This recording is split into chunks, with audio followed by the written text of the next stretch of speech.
وبركاته نحمده ونصلي ونسلم على رسوله الكريم أما بعد Moulvibazar out ওয়ার্ল্ডে আয়োজিত আজকের এই ভাই ও দুটো হাত লইলো কা আর মোলটা তাই না তো কা ও দুইটা আপনার সাইড থেকে ধরো কা শহরে বিভিন্ন প্রান্ত থেকে আগত আমাদের বিদগ্ধ ওলামায়ে কেরাম আহলুস সুন্নাহ ওয়াল জামাতের সমর্থকবৃন্দ, সম্মানিত উপস্থিতি এবং সাংবাদিক ভাইরা, আমি সকলের জ্ঞাতার্থে দুটি কথা অতি সংক্ষেপে বলতে চাই। আপনারা জানেন আজকের এই মানববন্ধন এবং প্রতিবাদ সভার একটা মাত্র উদ্দেশ্য হচ্ছে আমাদের এই জেলার সাহেব তিনি বলেছেন তার বক্তব্যে ইয়া নবী সালাম আলাইকের আওয়াজ শুনে তিনি নাকি তার কলিজায় আঘাত পেয়েছেন। আমাদের প্রথমত একটি কথা স্পষ্ট করা দরকার, এই পৃথিবীতে যার ভিতরে আল্লাহ এবং রসুলের প্রেম এবং মহব্বত আছে, যে ব্যক্তি নিজেকে ইমানদার বলে দাবি করে, সে ব্যক্তি কোনোদিন আল্লাহর হাবিবের সালাতুস সালামের আওয়াজ শুনে কলিজায় আঘাত পেতে পারে না। নাম্বার 2, আমরা শুনেছি তিনি নাকি দেওবন্দি সিলসিলা এবং মাসলাকের একজন আলেম।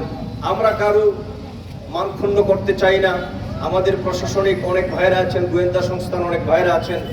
আমরা আপনাদের জন্য এবং প্রশাসনের ভাইদের জন্য সমাজের বিশিষ্ট ব্যক্তিবর্গ যারা আপনারা বিভিন্ন সমাবেশে কথা বলেন, বিচার পঞ্চায়েত করেন, আপনাদের কাছেও আমাদের দুটি কথা আমরা রেখে যেতে চাই।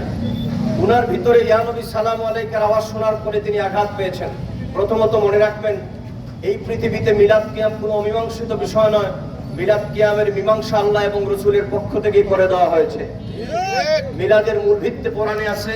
নবী করিম সাল্লাল্লাহু আলাইহি ওয়াসাল্লামকে সালাতুস সালাম দেওয়ার ভিত্তিটাও সেটা কোরআনুল কারীমের মধ্যে আছে। যেমন আপনারা জানেন, মহাগ্রন্থ আল কোরআনুল কারীমে আল্লাহ পাক বলেছেন, ইয়া আইয়ুহাল্লাযীনা আমানু সাল্লু আলাইহি ওয়া সাল্লিমু তাসলিমা। এই আয়াতে আল্লাহ পাক নবীজির উপর দরুদ ও সালাম প্রেরণ করার জন্য আল্লাহ পাক ঈমানদারদেরকে নির্দেশ প্রদান করেছেন। বুঝেন ভালো করে। এই আয়াতের ব্যাখ্যায় আল্লাহর হাবিব নূর নবী হায়াতুন নবী জিন্দা নবীর পক্ষ থেকে একখানা রিওয়ায়াত আপনাদেরকে শোনাইতে চাই, হাদিসে মুবারাকা। হযরত আব্দুর রহমান ইবনে আউফ রাদিয়াল্লাহু তাআলা তিনি বলেন, শুনেন আমার সুন্নি জনতা, মিলাদ কিয়াম পন্থী ভাইরা, আমার ভাইরা, আপনি যে কোনো রাজনৈতিক দলের নেতা হন, কর্মী হন, মনে রাখবেন আমাদের রাজনৈতিক পরিচয় এক জিনিস, আল্লাহ এবং রসুলের প্রশ্নে আমরা হলাম অভিন্ন। এখানে কোনো সাথ দেওয়া যাবে না।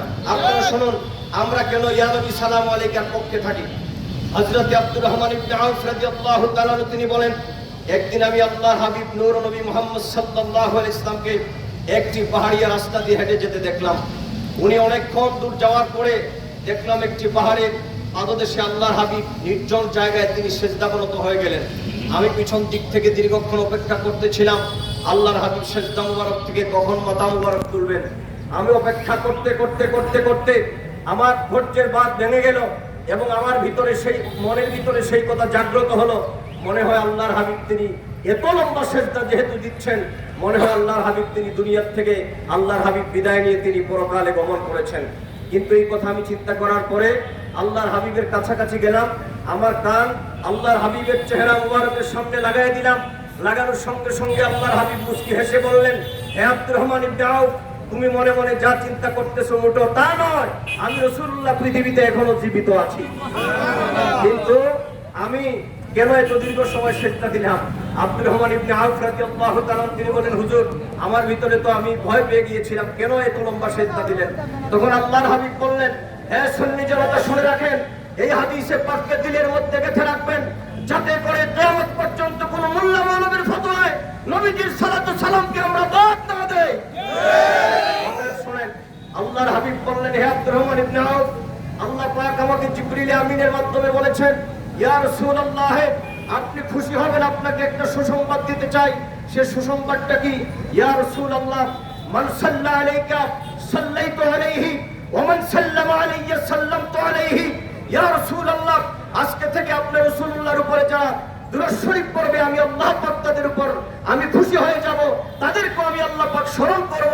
আর আপনি রাসূলুল্লাহকে যারা শ্রদ্ধা করে সালাম দিবে, আমি আল্লাহ পাক তাদেরকে দুনিয়া আখিরাতে শান্তি এবং সম্মান দান করে দিব।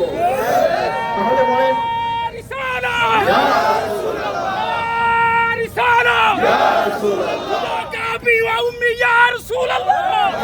তাহলে সুন্নি জনতা আপনারা বলেন, আল্লাহর হাবিবকে সালাম দিলে যদি দুনিয়া আখিরাতে আল্লাহ আমাদেরকে শান্তি দেন, সম্মান দেন, তাহলে নবীজির হাদিস অনুযায়ী আমরা আল্লাহর হাবিবের নূরানি কদম মুবারকে সালাতু সালাম দিতে চাই কি চাই না? অতএব এখান থেকে স্পষ্ট হয়ে যাবে, মনে রাখবেন আল্লাহর রাসূলের ইয়া নবী সালামু আলাইকা কোন চুনোপুঁটি মৌলবীর ফতোয়ার উপর নির্ভর করে না। মৌলবী সাহেব আল্লাহর হাবিবের সালাতু সালাম শোনার পরে আপনার কলিজায় আঘাত লাগবে, আপনার তো লাগারই কথা।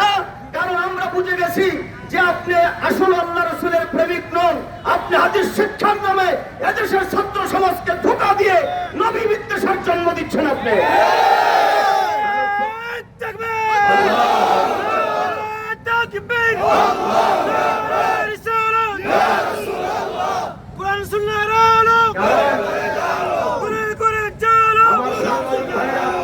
আমাদের এই জেলার ডিসি মহোদয়, এসপি সাহেবকে সহ এই জেলা প্রশাসনকে বলতে চাই, অখ্যাত কোন চুরুপটি মৌলবী সাহেবের ফতোয়ার উপর সালাতু সালাম নির্ভর করে না, এটা আল্লাহর হাবিবের মহব্বত আর ইমানের সাথে সম্পৃক্ত। দুটি কথা বলবো আর 1-2 মিনিটের মধ্যে শেষ করছি। আমি শুনেছি উনি নাকি দেওবন্দি ঘরানার দাবি করেছেন। মৌলবী সাহেব, আপনি যদি দেওবন্দি ঘরানার প্রকৃত হয়ে থাকেন তাহলে আপনাকে আমি দুটি তথ্য দিতে চাই। দেওবন্দি আলেমদের, সমস্ত আলেমদের সনদ যেখানে, হাদিসের সনদ যেখানে গিয়ে মিলিত হয়েছে, যাকে উপমহাদেশে মারকাজুল আসানিদ বলা হয়, শাহ ওয়ালিউল্লাহ মুহাদ্দিস দেহলভী রহমাতুল্লাহ আলাইহির নাম মৌলভী সাহেবের জানা থাকার কথা। তিনি তার ফয়জুল হারামান কিতাবের মধ্যে লিখেছেন, শাহ ওয়ালিউল্লাহ সাহেব তিনি বলেছেন, আমি আল্লাহর হাবিবের ঘর আমিনা বিনতে ওয়াহাব রাদিয়াল্লাহু তাআলা আনহা হুজরা মুবারকের মধ্যে ঘরে এখানে আমি মিলাদুন নবীর মাসে আল্লাহর হাবিবের মিলাদ আদায় করতেছিলাম। দেখতে পেলাম আমি আহলুল, তিনি তো মানে আহলুল মুকাশাফা ছিলেন, তিনি বলেন আমি কাশফের মাধ্যমে দেখতে পেলাম আকাশ থেকে এই পরিমাণ রহমত নাজিল হচ্ছে, আমি আর বসে থাকতে পারলাম না, আল্লাহর হাবিবকে সালাম দেওয়ার সঙ্গে সঙ্গে আমি সেখানে দাঁড়িয়ে গেলাম। অতএব দেওবন্দীদের এবং সমস্ত আলেমদের মারকাজুল আসানিদ যিনি, আপনি মৌলভী সাহেব যদি সালাতু সালাম শুনলে আপনার কলিজায় আঘাত লাগে, আমরা বলবো আপনার হাদিসের সনদ ঠিক থাকার কথা নয়। নাম্বার 2 আসেন, আপনারা যারা এখানে আলেম ওলামা আছেন, আব্দুল হক মুহাদ্দিস দেহলভী রহমাতুল্লাহ আলাইহি তিনি আখবারুল আখিয়ার কিতাবের মধ্যে তিনি দীর্ঘ আলোচনা করেছেন। আমি আপনাদেরকে এত লম্বা কথা তো বলার সময় নাই, আমি শুধু এই কথাটা বলতে চাই যে তিনি আখবারুল আখিয়ার কিতাবের মুনাজাতে বদরগাহে কাজিউল হাজাত অধ্যায়ের মধ্যে লিখেছেন যে আল্লাহর দরবারে আমার বহুত অপরাধ আছে, কিন্তু একটা আমল আল্লাহর দরবারে কবুল হওয়ার ব্যাপারে আমার কোনো কি নাই, পেরেশানি নাই, কোনো চিন্তা নেই, সন্দেহ নাই, সেটা হচ্ছে আল্লাহর হাবিবের মিলাদে যখন কিয়ামে আমি নবীজিকে ইয়া নবী সালামু আলাইকা বলে সালাম দেই। কাজেই এত সমস্ত দলিলের ভিত্তিতে বোঝা গেল দেওবন্দি বড় বড় আলেমগণ ইমদাদুল্লাহ মুহাজির মক্কি সাহেবের কথা বলেছেন, শামসুল হক ফরিদপুরি সাহেবের কথা জানে, মামুনুল হক সাহেবের আব্বা আজিজুল হক সাহেব সম্পর্কে বলা হয়েছে। আমরা বলি মৌলভী সাহেব, মিলাদ কিয়াম পড়লে যদি আপনার কলিজায় আঘাত লাগে, আমাদেরকে যদি আপনি ফতোয়া দেন, তাহলে আপনি প্রথমে স্পষ্ট করুন আপনার দেওবন্দি সিলসিলার বড় বড় আলেম যারা মিলাদ কিয়াম আর ইয়া নবী সালাম আলাইকার পক্ষে বলেছে, ওদের ব্যাপারে আপনার ফতোয়াটা কি হবে সেটা আগে স্পষ্ট করুন। এই কথা দীর্ঘ করব না, আমরা শেষ কথা বলতে চাই, আপনাদের যদি এত গায়ে জ্বালা হয়, এত যদি চুলকানি হয়, তাহলে আমাদের জেলা প্রশাসক মহোদয়ের অফিসে আপনারা একটা দিন তারিখ ঠিক করে বসেন, আপনারা বসবেন, আমরাও বসবো। সেখানে তো আর জঙ্গিপনা করতে পারবেন না, হানাহানি মারামারি করতে পারবেন না। ওদের ডিসি সাহেবের অফিসে আসেন, কারণ আপনারা তো কিছু হলেই মাদ্রাসার ছাত্রদেরকে নিয়ে রাস্তায় লাঠি সোটা নিয়ে বের হয়ে যান। আহলে সুন্নাত ওয়াল জামাতের আলেমরা তো জঙ্গিবাদী বিশ্বাস করে না, ধর্মের নামে উগ্রতা বিশ্বাস করে না। আল্লামা সাহেব কিবলা ফুলতলি রহমাতুল্লাহ আলাইহি মুরিদান মুহিব্বিন আশিকিন যারা, তারা জঙ্গিবাদী বিশ্বাস করে না। হাবিবের প্রেম প্রীতি মহব্বত দিয়ে আল্লাহু আকবার,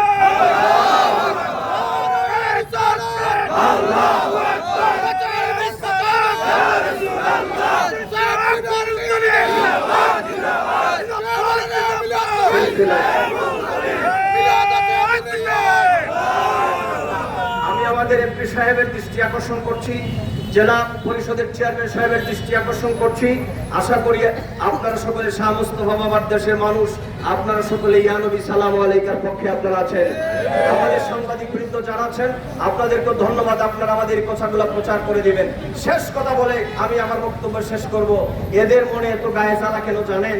দেখবেন মিলাদুন নবীর চাঁদ উদয় হলে পরেই এক শ্রেণীর মৌলবীদের চেহারা আন্দার হয়ে যায়। উল্টাপাল্টা ফতোয়া দেয়। আমি একটা কথা বলি, গ্রামের এক ছেলে ডাক্তারি পড়তে গেছে, MBBS পাস করে আসার পরে গ্রামের মধ্যে এক মুরব্বী বুড়া মানুষ আইসা কয়, বাবা ডাক্তার হয়ে আসছো, আমার একটু ট্রিটমেন্ট দাও, ওষুধ দাও। কি ওষুধ? কয়, বাবা আমি তো আগের মতো খাইতে পারি না। কয়, চাচা বয়স হইলে এরকম হয়, খাওয়া দাওয়া একটু প্রবলেমই হয়। কয়, আরে বাবা আমি তো আগের মতো খাইয়া হজমও করতে পারি না। কয়, বয়স হলে পরে আপনি এরকম হজম করতে পারবেন না। এরপরে বলতেছে, আমি তো ঘুমাইতেও পারি না। বলতেছে, বয়স হইলে এরকম হয়, আপনি বাবা এটা করতে পারবেন না।